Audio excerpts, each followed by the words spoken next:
putting it together, but you know, it was an hour and a half. It was long. So if we're going to have it multiple times per year, I'll probably reduce it down to 6 hymns and have a little bit more sermon because people miss the sermon when you don't preach. Do people object to an hour and a half? Sometimes they do. Or at least they're coming and not expecting it. Okay. And so they may not object when it's for special occasions and stuff. And our congregation's gotten used to the fact it can run a little long, but especially if you've got visitors that Sunday, they might be like, oh my goodness, you know. And it also lets us focus on the ones we're singing better instead of having so many, and so many Bible readings, right? So what I might do is instead of like, I generically took it from, you know, the fall to salvation. One of the things I've always thought about is that for instance, the Lessons in Carol service is those 9 lessons that lead up to the birth of Christ. But wouldn't it be interesting to do 9 lessons that went from the resurrection to the book of Revelation? And so focusing on the New Testament text, that how do we live as Christians in the era of the church, right? Or maybe theming them like living in the new covenant, like six lessons that the hymns were focused on living in the new covenant, 6 hymns that were focused on forgiveness of sins. So we're theming it up a little bit more. So just possibilities, you know. I haven't settled on anything yet, just ways we could do it. So yeah, but I'm glad people responded well to it, and we have a lot of hymns we didn't use, so that'll make it easy to do the next one. Not just from you. Not just from you. We have a lot we didn't use. We have when we were in the old church, I'm talking back in the 1960s, we changed Bibles, we changed books from the green book to the red book, or the red book to the green book? Red book to the green book, yeah. That would have been 78 within that. There were some of them they were just giving away, so we took them and we have 2 of them at home. And when she heard that there was going to be the gospel sing, she spent a couple days That's a great idea. Going through each book, and picking out the songs she liked. Yeah, because I think in the 50s you went from the black book to the red book, and then in the 70s from the red book to the green book. That's the one, the red book to the green book. Yes, that would have been 1978, I think that was published. I had some before that too. Did ya? Okay. So. Yeah. So I mean, I thought the green book was an improvement in terms of the worship services, but it was, I thought, a substantial step back in terms of the hymns. Well, there was a lot of discussion that this was more towards the Missouri Synod. No, that was interesting. Missouri Synod was part of it. There were 4 Lutheran churches that put together the Green Book. Missouri Synod actually pulled out at the end and didn't. They were a consultant in it, but they ended up using their own book. They had a blue book at the same time we had the Green Book. No, it was the compromising, because you had so many different ethnic groups coming together. Those ethnic groups ended up being each of them had their favorite hymns from the old country, or the different waves of American Lutheranism. Like, you can almost tell, if you, as a pastor, if you know American Lutheran history, you can read the constitution of the church and figure out what wave of immigrants they were that founded it. Because there were Swedish groups, Norwegian groups, and German groups, and then among the German groups, you had 2 different waves. One wave of immigrants had a good, trusting relationship with the church back home, and one wave of immigrants really didn't. They hated the church back home. And so you could tell, especially back in the 70s before the merger with the ELCA, if you were an American Lutheran church, ALC, that you had a constitution that you didn't have bishops, the national church had 0 right to your property. Everything was locally owned because they didn't trust the larger church.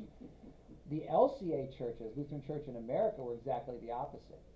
And that's what this church had been at one time, was LCA. Most of the churches on the East Coast were LCA. But LCA doesn't own the church property. Well, unless you try to leave. Unless you try to leave. If you try to leave, then they can grab your property. They can? Why didn't they hear? Because the bishop agreed to play nice and let them go without fighting it. So see, the way it worked, and now it's probably changed. I've been out of the ELCA since 2015, so 8 years. They were working hard to get it so that anything done at the national meeting got automatically instituted at the local churches. Because up till then, the local church had to approve the changes made. So the national church could say, hey, we have rights to your property, and the local church could say, no, you don't. because we haven't adopted that provision of your constitution. When I was in seminary in the 2000s, the big emphasis they were pushing was make sure that your church adopts everything that the national church does, because they were planning the change on the sexuality stuff, and they knew that if they did it, a lot of churches would just bolt if they had a right to their property. But so many people would want to stay and keep their church that they would be afraid to leave and lose their buildings. So they were really pushing that conformity piece back when I was in seminary. But now they might have gotten it so that the local church doesn't get a vote anymore, whatever. Because see, what happened at the national church meetings in the ELCA, they looked really egalitarian. They looked like, oh, everybody gets a vote, we're including everyone. So, but there weren't. It used to be that all clergy, there were equal numbers of lay people and clergy. Well, they decided there's more lay people than clergy, so we better give more votes to the lay people than clergy. But of course, only the clergy really knows what's going on. The other thing they did, though, was that a third of the people to the national assemblies have to have never gone to one before. So what that means is they were lost in procedure. They would do whatever their pastors told them to do. And the clergy, by and large, were far more liberal. Because of going through that liberal seminary system, the clergy were more liberal than the lay people. That's one of the things that has preserved the Methodist Church as long as it has. The Methodist Church is 20 years behind the Presbyterian Church USA, the Episcopal Church, the Lutheran ELCA Church. They're 20 years behind because they had such a strong lay movement, and they had one conservative seminary, Asbury in Kentucky, produced traditional pastors. The other seminaries were all very progressive. But they also had such strong, and they had a history of this. It went back 200 years, strong lay preaching. So that you would train lay people to preach in the absence of a pastor. That meant that even though the clergy, and especially the bishops, were all very progressive, the lay people believed in largely what had been preached and taught in the church for hundreds of years. So that really slowed down the process. That's why when United Methodists, they keep delaying their split, because they're trying to get everything in order so that they can grab as much territory as possible. Now, they did it differently. I was talking with a local Methodist pastor because they're planning to leave the Methodist church and they're trying to keep their property. They're fighting hard. And so what the Methodists did, because they didn't have this idea that because see what happened in the ELCA was that if you leave the ELCA, if you leave and don't plan to join another Lutheran church, they can automatically grab your property. You can't be an independent Lutheran church. If you leave and go to another Lutheran body, then they have to approve you leaving. So we've got a church in Florida that joined the NALC. They passed their vote by 100%. Okay. So no votes no on the second vote. The first vote I think was like 90%. The second vote was 100%. They're a Latino congregation, so they're, dark-skinned people, which the ELCA, being good progressives, want lots of dark-skinned people because that makes you more valid. They voted to leave, and the ELCA said no. Even though they had 100% votes, they said, well, we don't want to lose our presence in that community. And the pastor literally called the bishop and said, you don't have a presence in this community. We send you no money. We use none of your resources, and we never will. You don't have a presence here. And so, but they're holding on to it because what they'll do is they'll do what they're trying to do in New York right now, is that the minute the church tries to buy or sell property, or the minute the pastor retires or leaves, they'll try to swoop in and grab everything legally. I never knew all this stuff was going on. Oh, it's crazy. I said, I don't know how they sleep. I mean, honestly, if I lived like that, if I did those kind of things, and really, I'll put it bluntly, the Metro New York Synod makes the mafia look like they play nice. I mean, except for physical violence. They're as bad as any mafia group, any mafia movie you've ever seen. And it's silly, it's ridiculous. I don't know how you think you're going to meet God and He's going to approve of what you've done. Exactly. But that's part of it.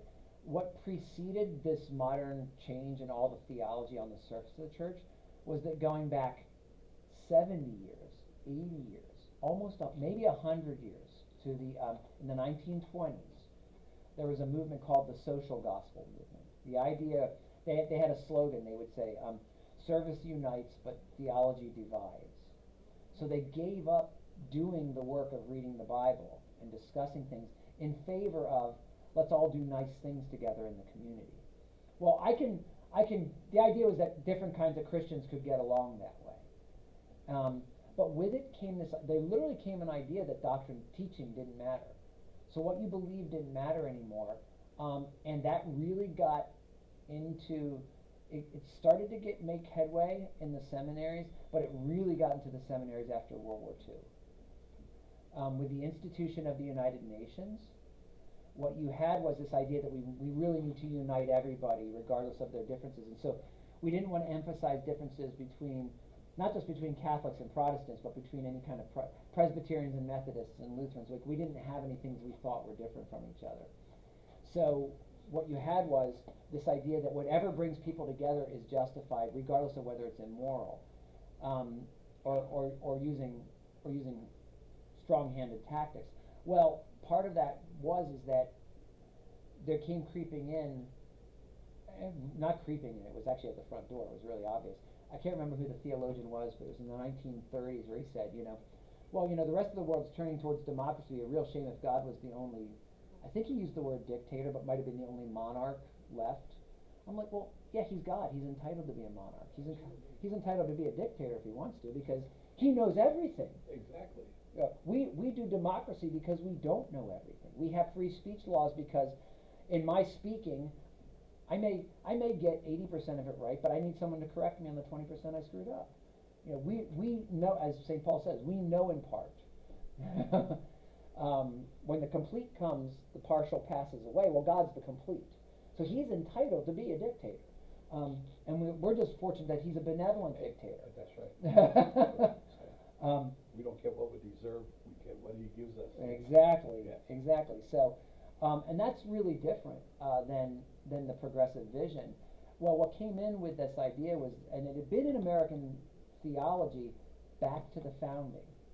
I don't know if you know, if you think about, like most of us know, Pennsylvania was founded as a Quaker colony, right? Each colony was founded not with complete freedom of religion, but freedom for the specific group that founded them, right? So Massachusetts was congregational. You did not have freedom to worship as a Lutheran in Massachusetts. Oh, I didn't realize that. Oh yes, that came later. It was congregationalism, what we call congregationalism, or what we would also know as Reformed or Anabaptist. They were Reformed Anabaptists, so Calvinists who didn't baptize their babies. That's what you were free to practice in Massachusetts. You were not free necessarily to be an Anglican in Massachusetts, because they came over here trying to escape the Anglicans who were telling them they couldn't practice their religion. So most of us know the book Pilgrim's Progress, at least from when we were kids. We heard about it if we didn't read it. That was written by John Bunyan. It's the most printed Christian book in history after the Bible. Okay, so it's a metaphor. Not a metaphor. Uses a lot of metaphor. My brain's skipping a beat. It's a type of literature. Everything means something else. Everything is symbolism. Okay, it's like a parable. Yeah. It's all symbolic. There's a specific word for it in that the main character, Christian, it's all the things he goes through to become a Christian and then avoid temptation on his way to the heavenly city. Okay, so John Bunyan writes this while he's in prison, and he's in prison in England because he won't practice Anglicanism. So he was what we would call a pilgrim or a Congregationalist. It was people like him who came to America to escape the English church, so you weren't allowed to be a practicing Anglican in Massachusetts. Pennsylvania was actually really unique amongst the original 13 colonies, in that William Penn, because he was a Quaker, said anyone can practice any religion they want. So we were the beginning of all that. Maryland was called that because it's a Mary land. That was a Catholic colony. Okay, Virginia was an Anglican colony. So all the colonies, some of them had less restrictions and some had more, but the main thing was that they were founded as a particular type of Protestant or Catholic colony. Only Maryland was Catholic. I never realized that. Yeah.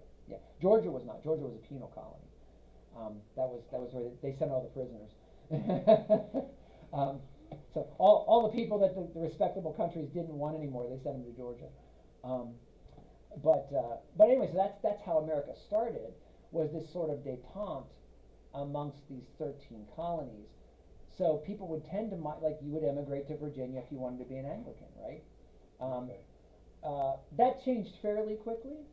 And there's a lot of what were Episcopal or Anglican churches through Massachusetts and New York. I think New York was Anglican also. Remember, Anglican's is the state religion of England, so a lot of people coming over are Anglican. But in effect, we still congregate together, although the state isn't. The Catholics kind of group together, the Lutherans Of course. kind of Oh group yeah, together. absolutely. And that's what they were trying to get rid of with the social gospel movement, was make it so Christians could work together more. But what that meant was a diminishment in what we believed. And this is where I was going with that. Rhode Island was a Unitarian colony. A what? Unitarian. So Unitarians believe that all religions are true in some way. Okay? There's some truth to that. Well, there's truth in all religions, but they mean literally all religions are true. So what's interesting is that a Unitarian pastor, like he may prefer to dip into Christianity, but on any given Sunday, because they still worship on Sunday, so that's their history in Christianity, right? He might dip into the Quran and preach from the Quran, or read poetry by a Buddhist, and then you reflect and talk about that. I mean, that's Unitarian worship is really it's worship of the great unknown. It's a question mark. You don't know who you're worshiping per se. Which, what it really, functionally what it does is it puts me in the driver's seat. What I believe is true about God is what I get to preach about. And so there's nothing that stands over me judging me. It's really a very modern idea. Yeah. Well, there's two versions of it. They're not both. Let's make it dry out. This is dry out. No, it's not okay. So there's Unitarianism. That's gonna be, somebody left the pen open. It's dried out. So Unitarian, and you can see what it means, right? Uniting all religions together.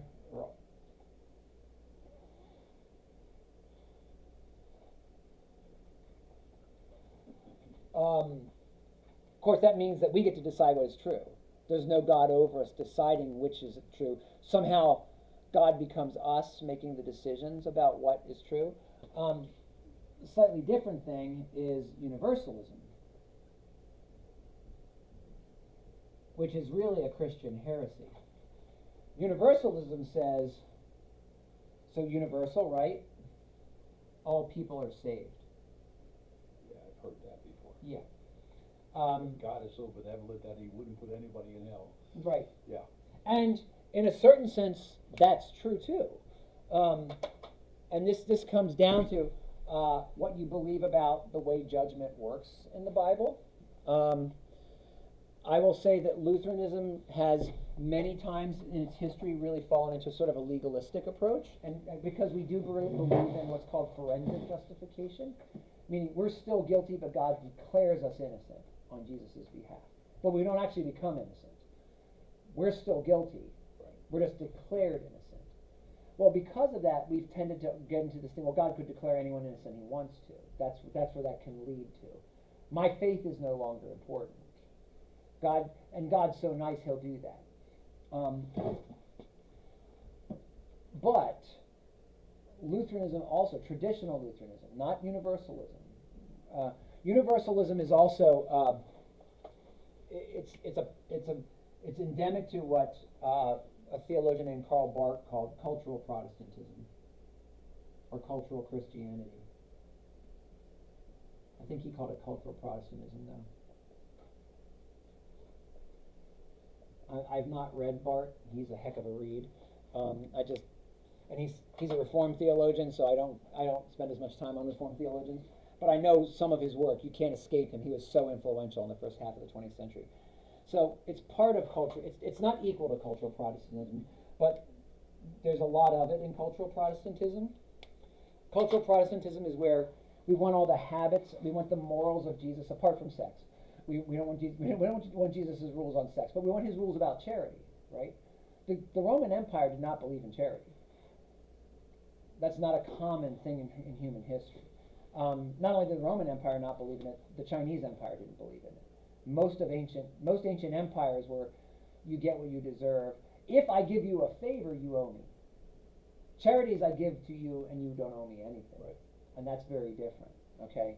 The Roman Empire really worked by that system of sponsorship, where I give something to you and then you owe your loyalty to me. Okay. And you support me as I climb the ladder. And I do the same thing for the people above me, hoping eventually to jockey my position so I can get above them. Yeah. Okay, so the idea that God is too nice to ever send anybody to hell comes from having a purely forensic notion of justification. And Lutherans, again, one of the reasons I'm a Lutheran, still, I mean, I became a Lutheran a long time ago, but the more I learn about Lutheran theology, the more I'm confirmed that it makes sense, is that God would declare everyone innocent if he could, but God has given us the right to throw away his declaration. Right. And that's the distinction.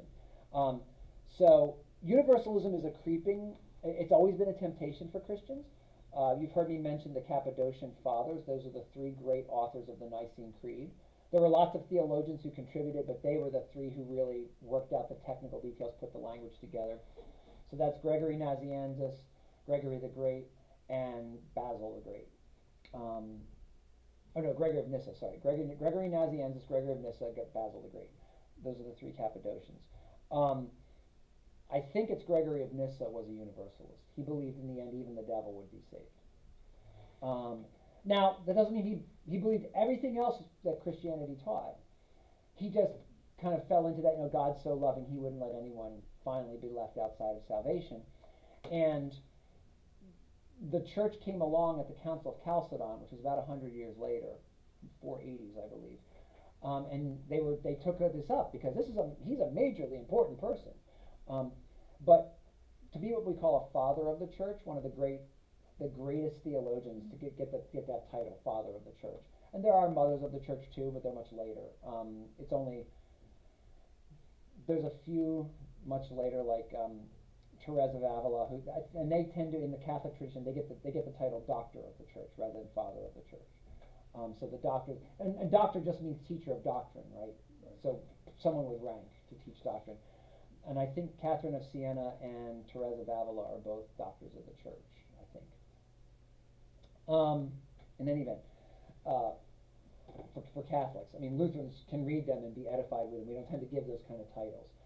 So, but Lutherans will tend to use the language fathers of the church, because we do hold that first 500 years when there was an undivided Christendom. We do hold it sacrosanct. The Lutheran confessors, the Lutheran reformers, didn't want to contradict anything that happened at the early councils, what are called the 7 ecumenical councils.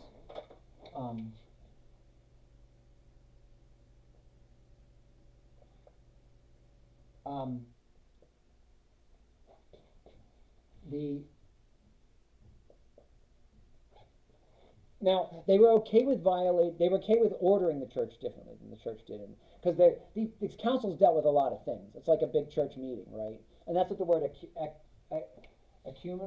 ecumenical actually comes from the Greek word koinonia, which you'll sometimes hear around churches. It means fellowship, or brotherhood, sisterhood. There's ministries around Protestant churches that are called koinonia. They're service ministries. And it's also where we get the word economy from. So when I say fellowship, technically it's the household. So it's that fellowship that makes us brothers and sisters, right? We're all in the same house of God.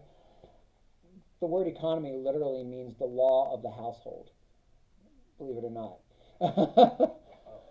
So it means, when you look at an economy, originally the word was used in completely different context. It eventually came to mean finances. Right. But that's because we're all acting as one household together. What I do with my money affects what you do with your money, and back and forth. That's where the word economy comes from. But ecumenical comes from the same root word. So this was where they would gather all the bishops in the church together to discuss an issue that had become pressing. Okay, and because it was an undivided church, Lutherans felt like you could organize the church differently. Like the church in 16th century Germany didn't need to be organized exactly the same way that the church in 4th century Greece did. We could do church, we could organize ourselves on the ground differently. But the teachings about Christ and about Scripture, those were canonical. We had to hold on to those. And they really didn't want to.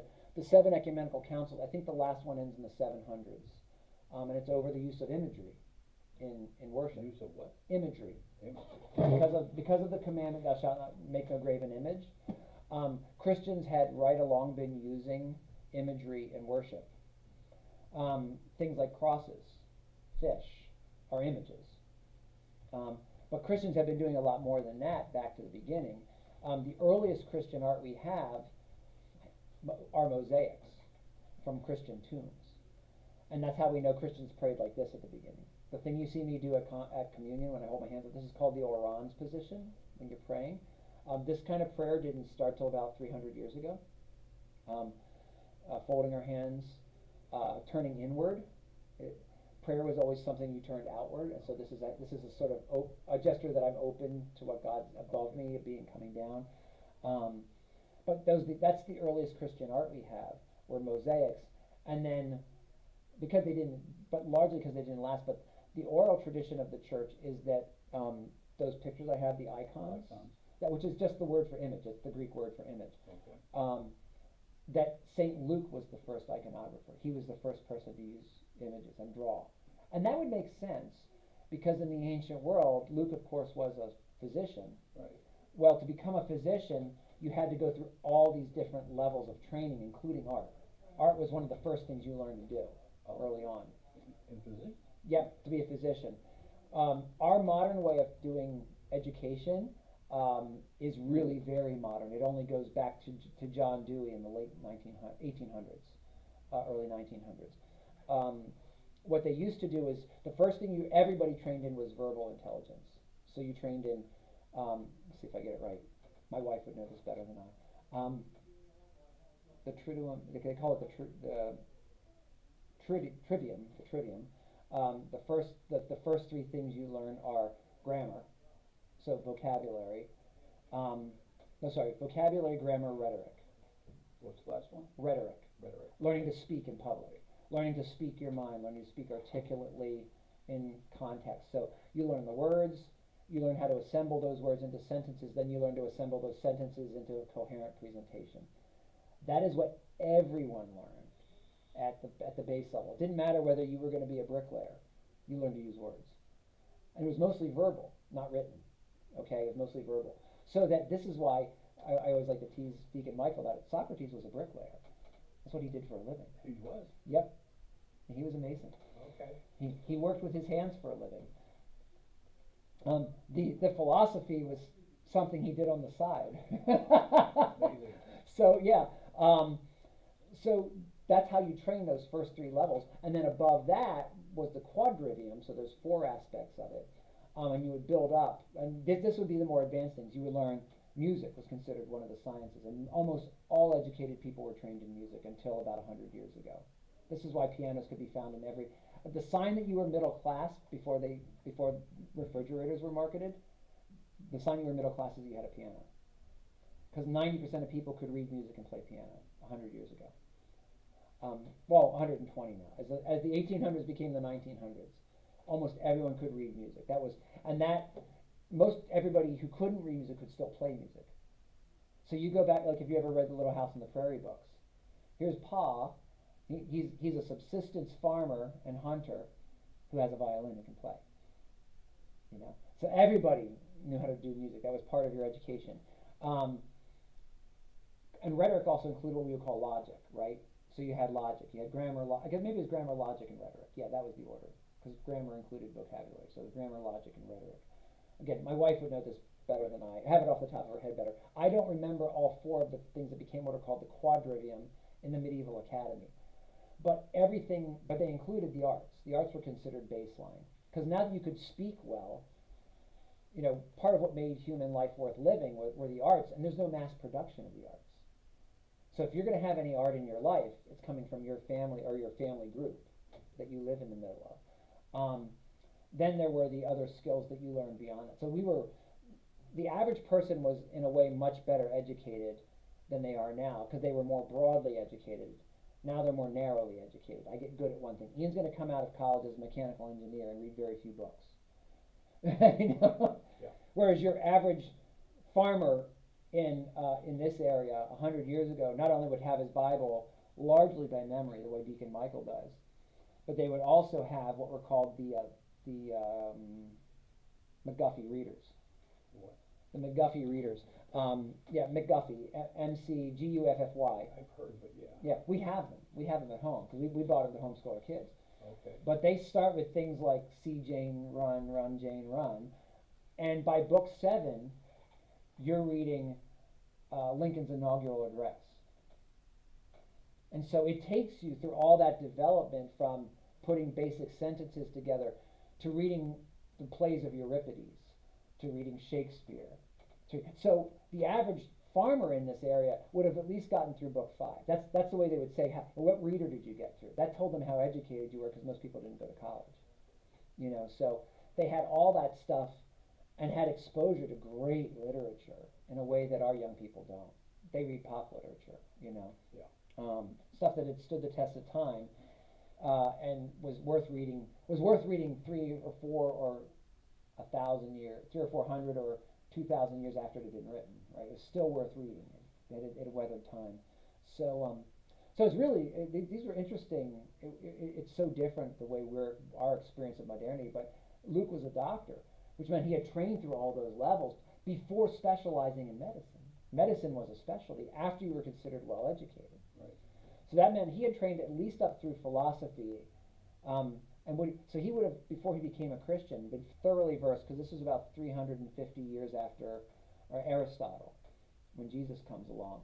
So that means he would have at least been trained in the great names of Greek philosophy, because his is a Greek name, right? Luke is a Gentile name. Right. So to become a doctor, he would have at least been familiar with Socrates, Aristotle, Hippocrates, because that's the Hippocratic Oath, where we get that from, right? So Democritus, Euripides, then the great plays of which were also, a lot of philosophy was encoded in art in ancient Greece, so Euripides' plays are still performed today. He would have been familiar with all those before he even trained to be a doctor. So he would have had all that training. So it would make sense that he could have been the first iconographer. Whether he was or not, I don't know. But what I know is that means that Christians, the internal Christian story, was that that's how far going back using images was for Christians. Now, why could Christians use images but Jews couldn't? Well, because one of the things you have, let me pull up that, I'm going to pull up my Bible here. Yep, that's why, and that would be why. Well, why not a graven image specifically? What's a graven image? I don't know for sure. Statue, graven, engraved, carved. Carved, okay. Right? So why not? Well, because why would God give that commandment as they're coming out of Egypt? Well, for 400 years they've been surrounded by worship that was using statues. Yeah. Right? Okay. I'm just going to find the Shema here. Go backwards. I want to look at it in Deuteronomy. But no, this is not what I want. Oh, that's why. I'm sorry. I'm looking at this going, Abraham is not in Deuteronomy. Why am I in the wrong place? Because I typed in the wrong box. There we go. All right. I'm like, Todd? Yeah, never mind. My brain. So in Deuteronomy 5 is the reiteration of the Ten Commandments, right? So Exodus 20, Deuteronomy 5. That's where we find the two. So when God gives the commandment against idolatry, it's the first commandment, right? That's the I am the Lord your God, you shall have no other gods before me. The Lutherans have always, it's a funny thing about our history is that certain things stick and certain things don't. So the Jews don't call them the Ten Commandments, they call them the 10 Words. Okay. words. The 10 words. The 10 words of God. God's word to us. Like when Lutherans will say the word of the Lord, we don't mean one word. We mean the whole thing we just read, right? So, Jews call that, they call the 10 Commandments the 10 words. And what are the words? Well, the first one is not just, you can't have any other God with me, but it's this, it goes on that you shall make no graven image, right? Well, there's only 9 words. I don't know why the Jews call them 10, but there's always been rabbis and then later theologians who divided the 9. If you just look at sentence structure, there's 9 sentences or 9 ideas, right? Because, so do you separate out, and this is the distinction between a Lutheran theologian, the way we number the commandments, and the way that a Calvinist does. Calvinists separate out, you shall have no other God, I am the Lord your God, from you shall make no graven image. They consider them 2 separate commandments. So that it has its own weight because it's its own commandment. Well, because you shall not worship the Lord your God, you shall not worship any but the Lord your God is also, from a Lutheran perspective, we're going, wait a minute, the commandment against statues is not because God doesn't like statues, it's because he doesn't want us to worship one, right? So I'll read that section to you. I'll read it both from Deuteronomy. No, but I want to start in Exodus. I'll start in Exodus, and then I'll read it first in Exodus, and read it in Deuteronomy. Okay, so from Exodus, and God spoke all these words, saying, this is Exodus 20. I am the Lord your God who brought you out of the land of Egypt, out of the house of slavery. You shall have no other gods before me. You shall not make for yourself a carved image or any likeness of anything that is in heaven above, or that is in the earth beneath, or that is in the water under the sea. You shall not bow down to them or serve them, for I, the Lord your God, am a jealous God, visiting the iniquity of the fathers on the children to the 3rd and 4th generation of those who hate me, but showing steadfast love to thousands of those who love me and keep my commandments. And that language there, I don't like this translation as much. It's one of those few places where I really feel like the ESV fell down. It says, showing love to thousands. The ESV that we use in worship was produced by a Calvinist translating committee. It really should be thousandth generation, because you're contrasting 3 or 4 generations of punishment with thousands of generations of faithfulness.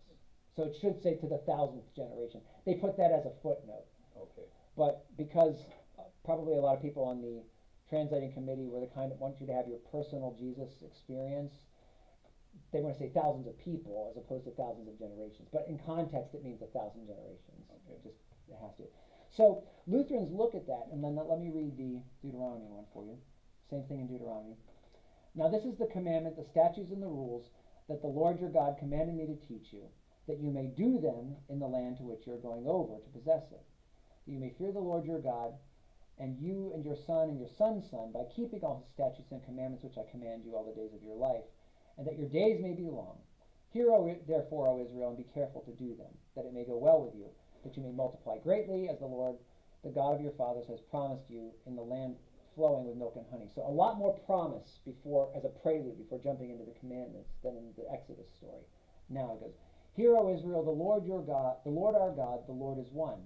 You shall love the Lord your God with all your heart, with all your soul, with all your might. And these words that I command you today shall be on your heart. You shall teach them diligently to your children. You shall talk of them when you sit in your house, when you walk by the way, when you lie down, when you rise. You shall bind them as a sign on your hand, and they shall be as frontlets between your eyes. You shall write them on the doorposts of your house and on your gates. So, this is all this big, long... And why am I reading 6? Why did I go that? I'm reading 6. My apologies. Yes. It's okay. If you just have a blue car Yes. parked out front, the roofers asked if you could move it. I'm sorry. Let's come back to this. My apologies. I just read Deuteronomy 6. I hit the back button and went back to Deuteronomy 6, not Deuteronomy 5. I didn't know that. My apologies. We'll be right back. I'm like, why is it going so long here? Why are we getting to the commandment?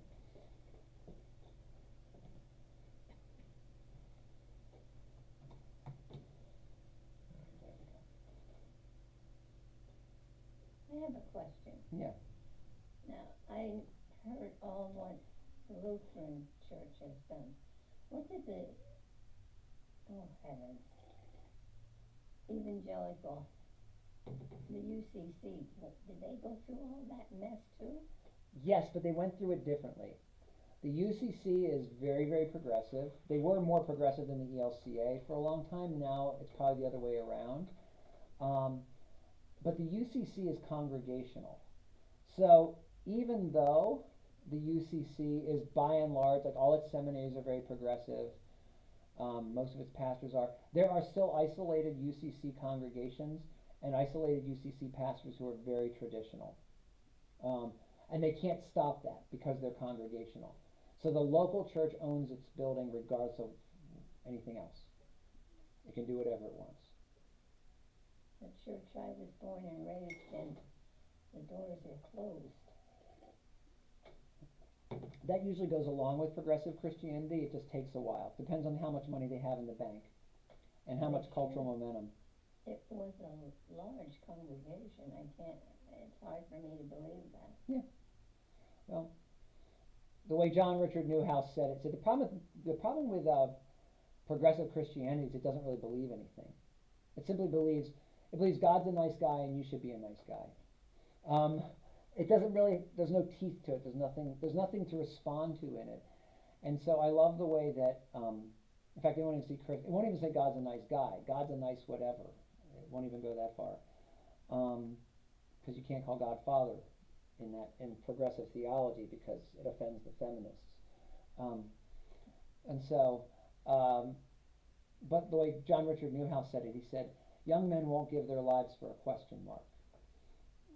Now, he was talking about progressive Catholicism because he was a Catholic priest by that point in his life. But you can't ask people to make big sacrifices. And every bit of money you give to a church is a sacrifice. Small sacrifice or large sacrifice, but it's something you're not spending money on for yourself, right? So you're asking people to make sacrifices when you're not really sure what you believe. And that's, well, if I'm not really sure what I believe, why don't I just stay home and read books? Why would I come to a church and give you money to tell me that you don't know what you believe and I don't know what I believe? It doesn't make any sense, you know? And people kind of catch on eventually. And it doesn't usually go quite that far. What happens is that people mix some ideas from traditional Christianity with progressive ideas, and that's how they keep the institutions alive. So a lot of universalists will say, well, Jesus is, everyone's saved through Jesus, but you still have to be saved through Jesus. But all the Muslims are saved through Jesus. All of the Hindus are saved through Jesus. Some of them will say that. They'll still try to hold on to the uniqueness of Christ, but what they let go of is that we have to have faith. If God's going to save everybody, we don't need to have faith. Right? So that means you're free to do whatever you want. And that's what preceded a lot of the craziness we have in American or Western Christianity today, that stuff. I apologize for reading the wrong one. I was reading Deuteronomy 6. I'm like, why is this going into help the blessings? That's the Shema. Okay, here we go, the Ten Commandments. I'll read Exodus again. The first one. I am the Lord your God who brought you out of the land of Egypt, out of the house of slavery. You shall have no other gods before me. You shall not make for yourself a carved image or any likeness of anything that is in heaven above, or that is in the earth beneath, or that is in the water under the earth. You shall not bow down to them or serve them, for I, the Lord your God, am a jealous God, visiting the iniquity of the fathers on the children to the third and fourth generation of those who hate me, but showing steadfast love to the thousandth generation of those who love me and keep my commandments. So that's Exodus. Deuteronomy. Okay. I am the Lord your God who brought you out of the land of Egypt, out of the house of slavery. Identical. Yeah. You shall have no other gods before me. Identical. You shall not make for yourself a carved image or any likeness of anything that is in heaven above, or that is on the earth beneath, or that is in the water under the earth. You shall not bow down to them or serve them, for I, the Lord your God, am a jealous God, visiting the iniquity of the fathers on the children to the third and fourth generation of those who hate me, but showing steadfast love to the thousandth generation of those who love me and keep my commandments. So, there you go. So, almost identical between the two of them. But from a Lutheran perspective, the carved image piece is an extension of the worship piece, because that's why the carved images were objected to. God doesn't object to Michelangelo's David. He objects to us making worshipping making a god, because the point of a statue in an ancient temple is not to have something to focus your prayers on. It's to control God. It's to control that God. Make sure he's accessible. Make sure that he's not being temperamental and not giving you what you want at the moment, or at least not, just deciding I'm not visiting the house today. So, when in the famous, guys, we've all seen the Charlton Heston movie, Ten Commandments. When they go down the mountain and Aaron has caved to the peer pressure and built the golden calves, but we forget they were calling the calves Yahweh. They were not worshiping Egyptian gods. They tried to make Yahweh like the Egyptian gods where they could control him. And that's what God objects to. They're worshiping Yahweh in the calf. They're trying to control Yahweh. The Egyptians felt like they had I never realized that. Oh yeah. I thought it was just a graven image. No, they weren't falling back into Egyptian worship. They were worshiping Yahweh, but they were worshiping in the Egyptian style. They weren't letting God be God. And that's the problem. Okay. And that's why he gets so angry. So from our perspective, the carved image piece is tied in with the worship piece. So that's one commandment. So you don't distinguish out. So the reason why the early Christians felt free, and Calvinists do it opposite, they break them, so that the commandment against images is very strict. In a strict Calvinist church, there's not even a cross, because that's an image. Nothing. A strictly Calvinist worship space looks like a blank room. And there are some of those, my wife studies them. Some of the outer aisles of Scotland are still strictly Calvinist. You go to worship there, and it just looks like an empty room. So there's nothing. So obviously, the Western tradition as a whole, before Calvinism, had gone a very different direction. You not only had images in worship, you had statues in Catholic churches. You had stained glass windows, which are images. You had your Bibles were engraved. You've all seen the book, like the Book of Kells, right? These beautiful decorations in the Bible as you're turning the pages. That's all graven images. That's all images. That would all be a violation of the first commandment, or second commandment if you viewed it as its distinct commandment. But because it's tied up in worship, the reason why Christians felt they could do it, what is God trying to, you have to do a little theology. You can't just quote the Bible verse, you got to do a little theology. So why is God forbidding them to worship an image? Well, you're worshiping another god. Well, no, because they were calling the golden calf Yahweh. So they were worshiping the right God. They were just worshiping in the wrong way. Why are they? That's the point. The point is that they were worshiping Yahweh, but they were worshiping him as a calf made out of gold. Because remember, like the Egyptian gods, I have a whole PowerPoint I did with the kids last year. We should do this sometime. I show you, the Egyptian gods are pictured in multiple ways. They're not always the same animal. In fact, almost all pagan gods would morph back and forth between some animal and some human form that had animal characteristics. Same way with the Egyptians too. Exactly. Yeah. All the pagan gods. Not just the Greek or the Roman. All the pagan gods did this, yeah. They would go back and forth. Especially Zeus. For some reason, Zeus liked to turn into animals to seduce women. I don't know why that worked, but that was the story. So what you have with Yahweh, though, is he's saying, you don't form an image because you can't control me. I won't be controlled. Okay. I will be faithful. You're going to have to believe my promises, not be able to count on the fact that you can manipulate me. I will keep my promises because I keep my promises, not because you do anything that will make me. So the images were because you didn't want to try and think of God the way you thought of a calf, a lizard, a person, right? That's very, very specific, right? You shall not make a carved image or any likeness of anything that is in heaven above, that is on the earth beneath, that is in the water, or that is in the water under the earth, right? That's Deuteronomy. Exodus is almost identical. There is another place, I'm trying to remember where in Scripture it is, where he goes into detail. No lizards, no furry animals, nothing that walks on 4 feet, no human beings. All this stuff, very, very detailed about that. I can't remember where it is, I apologize. So why would Christians then feel free to change that? Well, because when you met Jesus, you were seeing God in human form. So from the incarnation changes the theology for Christians. We are still forbidden from worshiping false gods. We are still forbidden from worshiping images. But if you have friends who are Catholic or Orthodox, and to a lesser degree Anglican, like, they don't view themselves as, when they bow in front of a statue, Orthodox kiss the pictures, or you kneel and pray before a picture, they don't feel like they're worshiping that statue, picture, or whatever any more than we feel like we're worshiping our stained glass windows. We never feel like we have to rip our stained glass windows out to avoid idolatry. I've always thought that Catholics worship Mary. Nope. That's in the incarnation. We're told people fell down and worshiped Jesus, right? That's one of the proofs of his divinity, is he doesn't tell them not to. If he was truly of God, he would say, like the angels do, stand up, don't worship me. And when you bowed down before one of the disciples, they said, no, no, no, no. Exactly. Right. So in the incarnation, you could worship Yahweh in human form. This is why you could portray Jesus.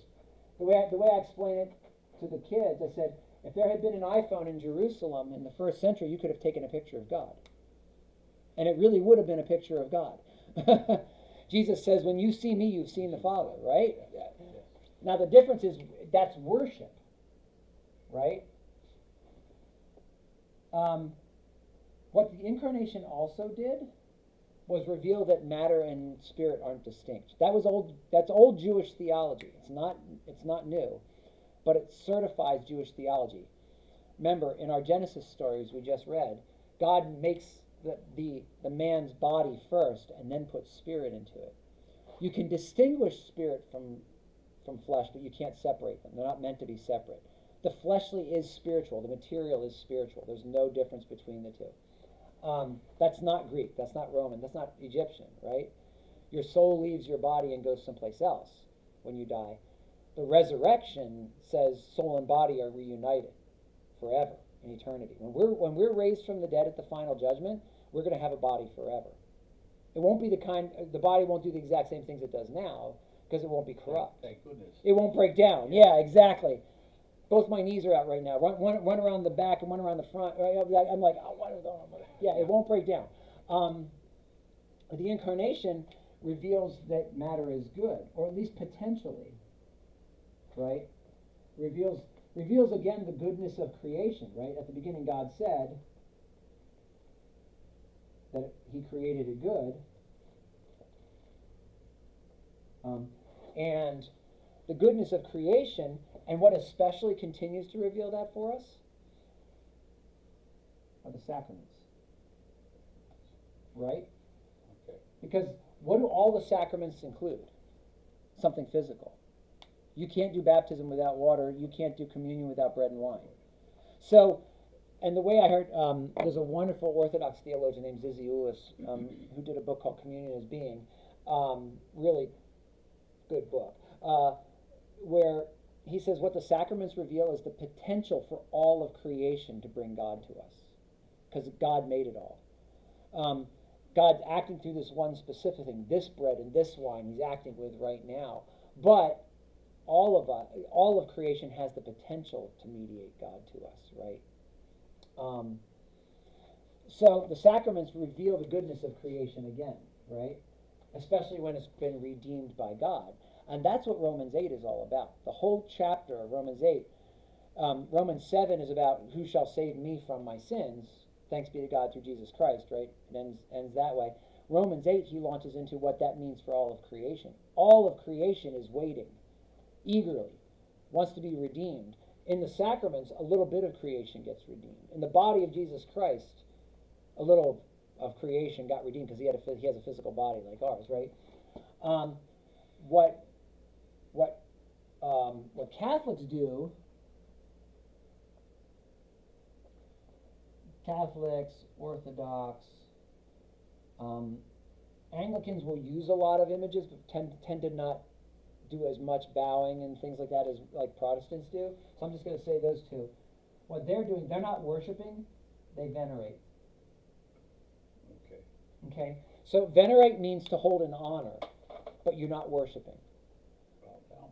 You could like, and again, we live in a modern world where we don't see people bowing for the most part, but in most of human history and indeed parts of the world today, you bow when someone comes into the room. My kids love Japanese culture. Everyone bows to everyone else, and they're largely secular. Yeah. They just have respect. It's just a matter of respect. Throughout almost all of history till the really modern period, whenever the king came in the room, you better bow, Yeah. right? Or you lose your head, Yeah, right? exactly. So so that's what they were doing, was this sort of veneration is showing respect. So the reason why they bow to a statue is it reminds them of Mary. You'd show respect to the mother of Jesus if she were in the room. The same thing. Not really worshiping. It's not worship. It's veneration. It's gathering. And even the word worship has morphed over time. The older Anglican vows, and by older I mean only 200 years older. The Anglican worship service for marriage, the wedding vows. We used them at our wedding. We said, with this ring I thee wed, this band of gold I thee give, with my body I thee worship. It didn't mean spiritual worship like we think of worship now. It meant the total giving of yourself. So what you're saying is, I give my body only to you, my spouse, and to nobody else. That was the wedding vow. So the word worship has lost that meaning in the modern context, the giving away. But it's actually helpful when we say, what is worship? Worship is giving myself away and not holding any of myself back. That's really what worship is to be. It's a helpful reminder of what worship should be. It's not just coming to church and singing songs we like or hearing a good sermon. It's the giving of myself to God. That's at least part of it. And actually, interestingly enough, some evangelicals have kind of reclaimed some of that meaning. There was a movement about 5 years ago. They were calling work as worship, meaning show that you're a Christian at your workplace. Do Christian things, behave in a Christian way, show that your worship is that. In fact, it was a little bit in that song that I played along with the pictures of the kids from the work project this week. One of the lyrics in the song goes, was my worship more than just a song? Meaning, was it something in my heart, or did I show with my life by serving others that I believe this thing? I had a conversation with our pastor, this is a long time ago.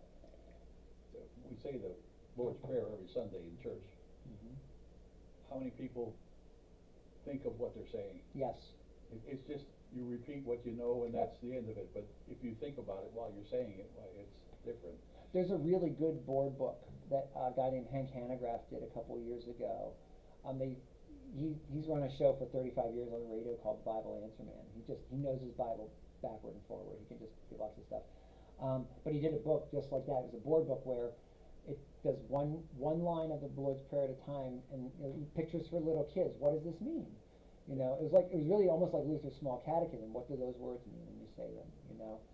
So it was a really helpful book when my kids were younger. We took a Bible study with Michael a long time ago, and we went through the Lord's Prayer and the commandments. And Yep. when you say, give us this day this bread, it means a lot more than just what you're saying there. Right. Yes. All our necessities of life. Yes. Yep. And again, but that language of, on the one hand, the bread means more than just bread, right? It means everything. On the other hand, this day means I'm trusting you. And again, for Israelites who were raised on the stories of the manna in the wilderness, you could only collect one day's worth of bread. That's right.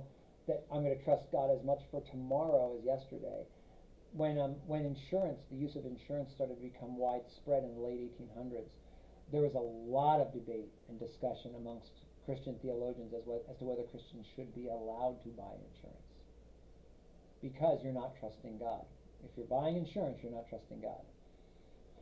So that was a big debate for a long time. Wow. Isn't that interesting? That's interesting, but it's kind of scary too. Yeah, sure. In nowadays life way, you almost have to have insurance. If Yeah. I didn't have medical insurance, I would be, Yeah. well, okay, maybe God would give me something else otherwise. Yeah, he would give you, and that would be the point. Is that, yeah, and that's now insurance has become so ubiquitous. We use it in different. Originally, insurance was really just for catastrophes, right? Yeah. So do you trust God to provide for your loved ones when you die? Or whatever, those kinds of things. But of course, insurance has become ubiquitous where, like we couldn't rent a van to go to take the kids to their trip unless we could prove that we had insurance as a church to cover it, right? So, they're covering their investment. They can say, well, you believe in God, but I'm gonna believe in, Yeah. I'm gonna believe in Merrill Lynch. So,